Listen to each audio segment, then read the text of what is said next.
రెండేళ్ళకి కలిపి 40,000, ఇచ్చింది 10,000, 30,000 ఎగరగొట్టినాడు. ఇది మోసం కాదా అని అడుగుతా ఉన్నా. తల్లికి వందనంలో అమ్మఒడిని పేరు మార్చినాడు, తల్లికి వందనం అన్నాడు. తల్లికి వందనం కోతకు తల్లికి వందనంలో ప్రతి పిల్లాడికి ఇస్తానన్నాడు. అందరికీ 15,000 అన్నాడు. తీరా చూస్తే మొదటి సంవత్సరం ఎగరగొట్టినాడు. రెండో సంవత్సరానికి వచ్చేసరికి 15,000 కాస్త రెండో సంవత్సరానికి వచ్చేసరికి ఏకంగా 20 లక్షల మంది పిల్లలకు తగ్గించేసినారు. తగ్గడమే కాకుండా 15,000 కాస్త తీరా వచ్చేసరికి 8,000, 9,000, 10,000, కొందరికి మాత్రమే 13,000. అంటే రెండేళ్ళకి కలిపి ప్రతి పిల్లాడికి ఇవ్వాల్సింది 30,000. ఇచ్చింది ఎంత అంటే కొందరికి 8,000, కొందరికి 9,000, కొందరికి ఎగరగొట్టడం, కొందరికి 10,000, కొందరికి 13,000. ఇది జరిగింది. ఇది మోసం కాదని అడుగుతాను.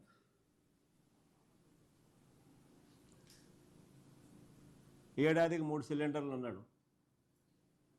రెండేళ్ళకి కలిపి 6 సిలిండర్లు. ఇచ్చింది ఎంత అంటే 2 సిలిండర్లు. అది కూడా అందరికీ ఇవ్వాలి.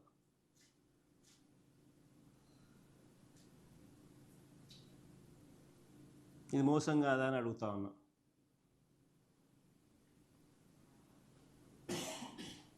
ఉచిత బస్సు ప్రయాణం అంటాడు. ఎక్కడికైనా పోవచ్చు, ఏ బస్సు అయినా ఎక్కొచ్చు అన్నాడు ఎన్నికలప్పుడు. తీరా ఇప్పుడు చూస్తే కొన్ని బస్సులకే, అది కొంతమందికే అని ఇప్పుడు కొత్త కొత్త రూల్స్తో పెడతా ఉన్నాడు. మోసం కాదని అడుగుతా ఉన్నాను. మరి ఇన్ని 420 చేష్టలు చేస్తూ ఉన్నాడు. మరి చీటింగ్ కేసు పెట్టి మీద బొక్కలో వేయాల్సింది కాదా? అసలు వీళ్ళు ముగ్గురిని బొక్కలో వేయాలటనే చీటింగ్ కేసు పెట్టి. ఫ్రాడ్ కాదా ఇది? ఇదే వేరే వాడు ఎవడన్నా చేస్తే, ఏదన్నా చిట్ ఫండ్ నడిపేవాడో లేకపోతే ఏదన్నా ఫైనాన్స్ స్కీమ్ నడిపేవాడో ఎవడన్నా ఇట్లాంటి ఫ్రాడ్లు చేస్తే కన్నా ఏం చేసిందరు? జైల్లో పెట్టిందరు కదా వీళ్ళు. కాబట్టి ఈనాడు రాయడు, ఆంధ్రజ్యోతి చూపదు, TV5 అంతగా పట్టించుకోదు. అంతా ఇల్లే గజ దొంగల ముఠ. దోచుకోవడాలు, పంచుకోవడాలు, తినుకోవడాలు అంతా ఇల్లే. ఎవడు రాయడు, ఎవడు చూపుడు, ఎవడు మాట్లాడు.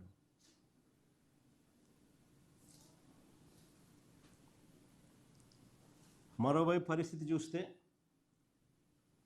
విద్యార్థుల పరిస్థితులు నిజంగా అగమ్యగోచరంగా ఉంది. ఫీజు రీయింబర్స్మెంట్ పథకం పూర్తిగా అటకెక్కిచ్చేసినారు. విద్యార్థులు ఈరోజు నిజంగా తల్లడిల్లుతూ ఉన్నారు. GER రేషియోస్ డ్రాప్ అయినాయి. లాస్ట్ ప్రెస్ మీట్లో చూపించినా కూడా GER రేషియోస్. డ్రాప్ అవుట్స్ పెరుగుతూ ఉన్నాయి.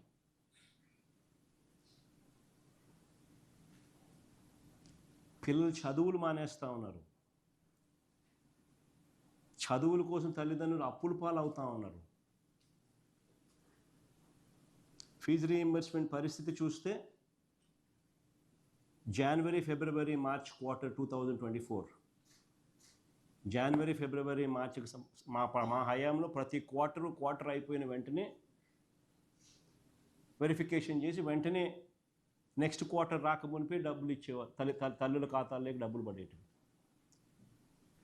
ఈరోజు చంద్రబాబు నాయుడు హయాంలో వచ్చిన తర్వాత జనవరి, ఫిబ్రవరి, మార్చికి సంబంధించిన క్వార్టర్ డబ్బులు ఎన్నికల కోడ్తో ఆగిపోయింది. మార్చ్ 16 ఎన్నికల కోడ్ ఇచ్చినారు. ఎన్నికల కోడ్ వచ్చింది, ఆగిపోయింది. అంతే, అక్కడ ఆగిపోయింది. ఈ డిసెంబర్ నాటికి 8 క్వార్టర్స్, 8 క్వార్టర్స్ ఈ డిసెంబర్ పూర్తయ్యే నాటికి.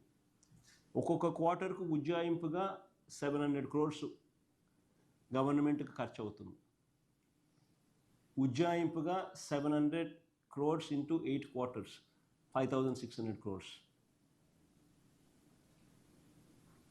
ఉజ్జాయింపుగా. ఇచ్చింది కేవలం 700 కోట్లు. 4,900 కోట్లు అరియర్స్ బకాయిలు. వసతి దీవెన ప్రతి ఏప్రిల్లో మా ప్రభుత్వంలో, ప్రతి సంవత్సరం ఏప్రిల్లో మా ప్రభుత్వంలో 1,100 కోట్లు వసతి దీవెన కింద ఇచ్చేవాళ్ళం. అంటే పిల్లలకు బోర్డింగ్ అండ్ లాడ్జింగ్ ఖర్చుల కోసం, పిల్లలు ఇబ్బందులు పడకుండా ఉండడం కోసం, ఇంజనీరింగ్ డిగ్రీ చదివే పిల్లలకు సంవత్సరానికి 20,000 రూపాయలు అదర్ దెన్ ఫీజు రీయింబర్స్మెంట్ ఇచ్చేవాళ్ళం. పాలిటెక్నిక్ చదివే పిల్లలకు అదర్ దెన్ ఫీజు రీయింబర్స్మెంట్ 15,000 ఇచ్చేవాళ్ళం. ఐటీఐ చదివే పిల్లలకు సంవత్సరానికి అదర్ దెన్ ఫీజు రీయింబర్స్మెంట్ 10,000 ఇచ్చేవాళ్ళం వసతి దీవెన కింద. సంవత్సరానికి ప్రతి ఏప్రిల్ సంవత్సరంలో 1,100 కోట్లు ఇచ్చేవాళ్ళం. ఏప్రిల్ 2024 ఎలక్షన్ కోడ్ వల్ల ఆగిపోయింది. ఏప్రిల్ 2024, ఏప్రిల్ 2025 1,100 కోట్లు, 2,200 కోట్లు బకాయిలు. విద్యా దీవెన బకాయిలు 4,900 కోట్లు, వసతి దీవెన బకాయిలు 2,200 కోట్లు. రెండు కలిపితే 7,100 crores డ్యూస్.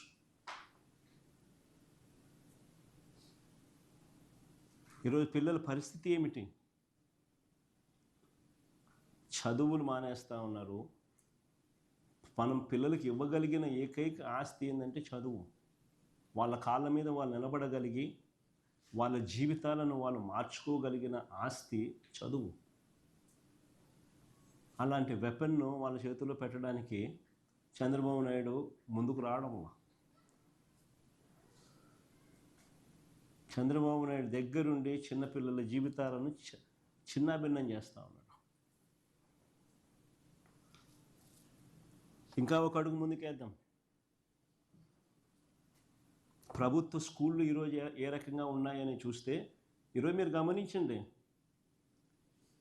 ప్రభుత్వ స్కూల్లోకి పోయేటప్పుడు ప్రతి ఒక్కరూ ఈ మధ్యకాలంలో చిన్నపిల్లలందరూ క్యారియర్లు పెట్టుకుని పోతున్నారు. క్యారియర్లు ఎక్కువైపోయినాయి. ఆల్మోస్ట్ ప్రతి పిల్లాడు క్యారియర్ పెట్టుకొని పోతున్నాడు. ఎందుకు అని ఒక మాట అడగండి. తిండి అస్సలు బాగలేదన్నా, తినలేకపోతా ఉన్నామన్న మాట వస్తూ ఉందా? గోరుముద్ద అన్నది గాలికి ఎగిరిపోయింది. నాడు నేడు అన్నది ఆగిపోయింది. స్కూళ్ళల్లో 3వ తరగతి నుంచే ఇంగ్లీష్ మీడియం, 3వ తరగతి నుంచే టోఫుల్ క్లాసులు నిలిచిపోయినాయి. ఐబీ కథ దేవుడు ఎరుగు, ఇంగ్లీష్ మీడియమే ఎగిరిపోయింది. 8వ తరగతి పిల్లలకు ట్యాబులు ఇచ్చేది పూర్తిగా ఆగిపోయింది.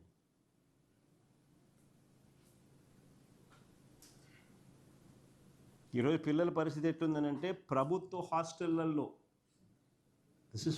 అందరూ నిజంగా మీరందరూ కూడా దీని మీద ధ్యాస పెట్టండి.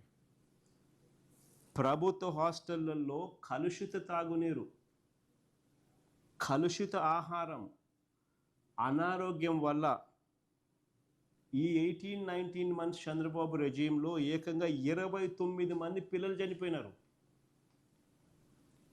29 మంది పిల్లలు చనిపోయినారు. This is a record. 29 మంది పిల్లలు చనిపోయినారు. ఏ స్కూళ్ళల్లో చనిపోయినారు, ఏ హాస్టళ్ళకు సంబంధించిన పిల్లలు, ఏ ఆశ్రమ పాఠశాలలకు సంబంధించిన పిల్లలు, వాళ్ళు ఏ క్లాసులు చదువుతూ ఉన్నారు అనేది స్లైడ్స్ చూడండి ఒకసారి.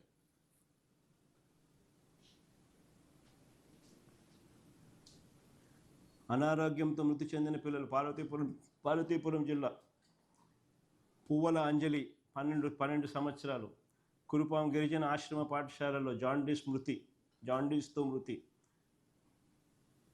కల్పన కురుపాం గిరిజన ఆశ్రమ పాఠశాలలో జాండీస్తో మృతి, పార్వతీపురం మన్యం జిల్లా. ముందువా. తాడంకి చిన్నారి 11 సంవత్సరాలు, మక్కువ మండలం ఎర్ర సామంత వలసలో జాండీస్తో మృతి, పార్వతీపురం మన్యం జిల్లా. రష్మిక 8 సంవత్సరాలు, వెన్నెలవలస గిరిజన బాలికల ఆశ్రమోన్నత పాఠశాలలో మలేరియాతో మృతి. దాని ముందు మనం హడ్డుబంగి గిరిజన సంక్షేమ ఆశ్రమ బాలికల పాఠశాల అనారోగ్యంతో మృతి. పల్లవి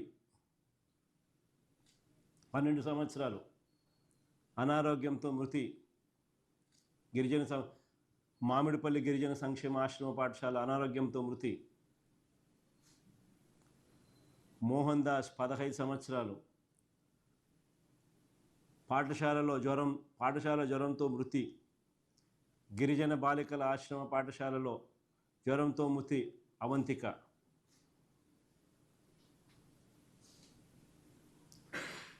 నితిన్, జీవన్ కుమార్, శ్యామల్ రావు, ఈ లిస్టు మీ అందరికీ కూడా ఇస్తున్నా. పబ్లిష్ కూడా చేయండి లిస్టు. ఇదొక రికార్డు. 29 మంది పిల్లలు చంద్రబాబు నాయుడు అధికారంలోకి వచ్చిన ఈ 18-19 నెలల్లో చనిపోయిన పిల్లలు.